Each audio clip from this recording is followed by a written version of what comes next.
پاکستان کے اندر لوگ کیا کہہ رہے ہیں؟ جو باہر کی دنیا وہ کہہ رہی ہے کہ پاکستان کو اگر قرضے دیں گے تو وہ قرضے واپس کرنے کا جو ڈیفالٹ ریٹ ہے وہ 100% ہے. جب ہم تھے اقتدار میں تو 5% تھا. تو آج 100% کا مطلب کہ اگر آپ پاکستان کو قرضہ دیں گے تو 100% چانس ہے کہ پاکستان قرضہ واپس نہیں کر سکتا. اس کا مطلب کہ باہر سے نہ کوئی انویسٹمنٹ پاکستان میں آئے گی. ابھی 1 سال کے اندر چند مہینوں بلکہ 10 مہینوں کے اندر آدھی ہو گئی ہے باہر سے انویسٹمنٹ.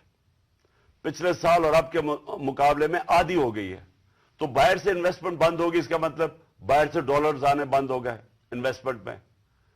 ریمیٹنسز جو بیرون ملک پاکستانیوں کی ہم نے مدد کی تھی، انہوں نے ہمارے میں اعتماد شو کیا تھا، ہم نے ان کو انسینٹیوز دیے تھے.